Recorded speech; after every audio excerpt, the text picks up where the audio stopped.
Halo, pernah nggak sih kalian ngebayangin gimana ratusan juta rupiah dana amal dari Indonesia bisa sampai dengan aman ke zona konflik di Timur Tengah? Nah, hari ini kita bakal melakukan eksplorasi seru soal itu. Kita nggak cuma ngomongin angka atau baca berita, tapi kita bakal ngebedah langsung gimana sistem amal internasional ini bekerja, khususnya penyaluran zakat mal ke Palestina. Semuanya ini bakal kita lihat dari kacamata hukum Islam, mengacu pada riset dari Jurnal Studi Islam dan Bahasa Arab, Al-Qiblah. Ini ibarat ngelihat gimana sebuah keyakinan spiritual bisa berubah jadi pergerakan ekonomi lintas negara yang masif. Yuk, langsung aja kita mulai.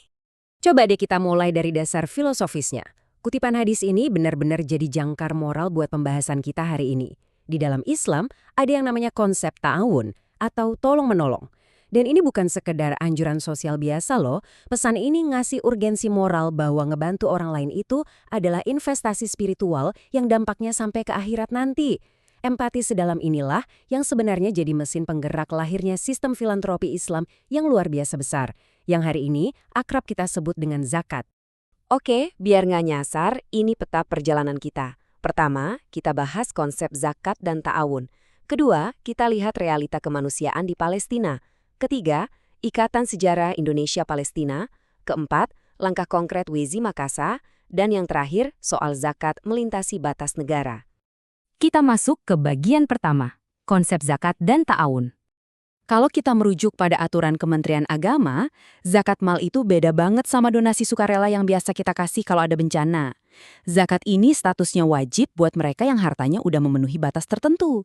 Fungsinya juga luar biasa loh. Di satu sisi, ini adalah alat keadilan sosial buat ngentas kemiskinan. Di sisi lain, ini tuh kayak detoks jiwa dari sifat pelit atau kikir. Intinya, harta itu nggak boleh cuma muter dan numpuk di kalangan orang kaya aja. Terus pertanyaannya, uang wajib ini larinya kemana? Aturannya itu sangat-sangat spesifik. Ada 8 golongan atau biasa disebut asnaf yang berhak nerima. Mulai dari fakir miskin, amil atau pengelola zakatnya, orang yang kelilit utang sampai pejuang di jalan Allah. Struktur yang ketat ini emang sengaja dibikin supaya dana amal itu nggak dibagi-bagi secara random, tapi benar-benar tepat sasaran ke orang-orang yang secara sistem maupun situasi paling butuh intervensi ekonomi. Masuk ke poin 2. Realita kemanusiaan di Palestina. Kalau kita turun ngelihat fakta di lapangan, kondisinya emang berat banget. Kita kesampingkan dulu ya urusan dinamika geopolitiknya, dan mari kita lihat fakta humaniter dan ekonominya secara objektif. Ada blokade ekonomi yang luar biasa panjang, ditambah lagi perpecahan politik internal, kayak antara Fatah di tepi barat dan Hamas di Gaza. Ini semua benar-benar nyekik ekonomi mereka. Ruang geraknya terbatas, lapangan kerja anjlok, dan sekedar dapat akses buat kebutuhan dasar aja susah minta ampun. Gak heran kalau akhirnya jutaan warga di sana menggantungkan hidupnya pada bantuan dari luar, termasuk dari dana zakat global. Lanjut ke bagian 3, Ikatan Sejarah Indonesia-Palestina. Kalian sadar gak sih, kenapa masyarakat kita tuh responsif banget kalau urusannya udah nyangkut Palestina? Ternyata Indonesia itu punya semacam utang moral sejarah sama mereka. Dulu, waktu kita lagi krisis di awal-awal kemerdekaan, Mufti Palestina waktu itu, Amin Al-Husseini, adalah tokoh pertama di Timur Tengah yang dengan berani menyiarkan kabar kemerdekaan Indonesia ke seluruh dunia lewat siaran radio internasional. Gema dukungan dari masa lalu inilah yang terus dirawat sama masyarakat kita sampai detik ini, dan sekarang bertransformasi jadi gelombang bantuan kemanusiaan. Sekarang yang keempat, langkah konkret Wizi Makassar. Nah, di materi ini kita mau membedah operasional sebuah lembaga nyata berdasarkan riset di jurnal Al-Qiblah. Mereka mengambil studi kasus Wahda Inspirasi Zakat atau WIZ yang berpusat di Makassar. Penting banget nih buat dicatat. WIZ ini bukan organisasi bodong yang jalan tanpa aturan. Secara hukum negara, mereka itu resmi terdaftar sebagai Lembaga Amil Zakat Nasional atau Laznas di bawah Kementerian Agama. Jadi mereka punya struktur hukum yang jelas banget buat ngumpulin dan nyalurin dana sosial masyarakat. Ini pasti jadi pertanyaan yang paling sering mampir di kepala kita. Gimana sih caranya duit dari Makassar bisa nyampe ke Gaza dengan aman, apalagi itu daerah konflik? Gini alurnya, mulai dari muzaki atau donatur yang ngasih uangnya ke WIZ. Nah, WIZ ini nggak berangkat sendirian ke sana bawa koper isi uang, nggak gitu. Mereka kerjasama ketat dengan NGO internasional dan diawasi langsung sama auditor keuangan independen.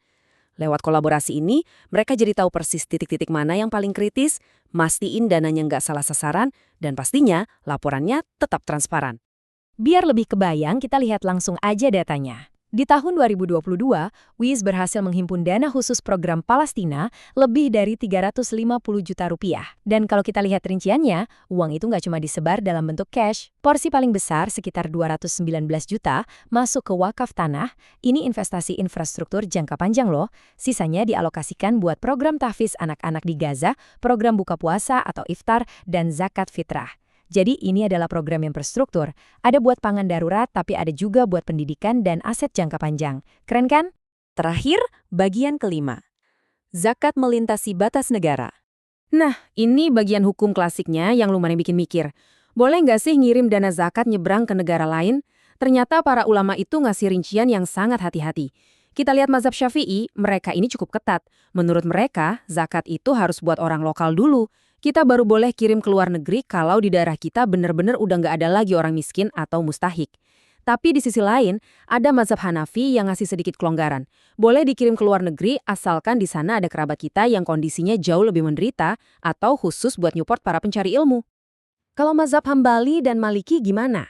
Nah, dua mazhab ini pemikirannya sepakat dan mereka sangat menjaga yang namanya lokalisasi ekonomi. Mereka bolehin pindah zakat, tapi jaraknya dibatasi banget. Cuma boleh sejauh batas jarak kita diizinkan meringkas sholat atau qosor, yang kalau diukur zaman sekarang kira-kira cuma puluhan kilometer aja dari rumah si pemberi zakat. Filosofi mereka jelas banget. Beresin dulu urusan kemiskinan di halaman rumahmu sendiri, baru mikirin tetangga di luar kota. Nah, dari semua penjelasan tadi, ini pertanyaan buat kita renungin bareng. Di satu sisi, realita hukum klasik nuntut kita buat fokus ngurusin tetangga terdekat dulu. Tapi di sisi lain, era globalisasi bikin layar HP kita tiap hari nampilin krisis kemanusiaan yang luar biasa parah di belahan dunia lain. Hukum Islam terbukti bisa diadaptasi lewat lembaga resmi kayak WIZI tadi, tapi keseimbangan ini tetap jadi sesuatu yang harus kita pikirin terus. Menurut kalian sendiri, gimana sih cara terbaik ngebalance dua hal ini? Semoga eksplorasi kita dari jurnal ini ngasih kalian sudut pandang baru dalam melihat filantropi global ya. Teruslah belajar dan sampai jumpa!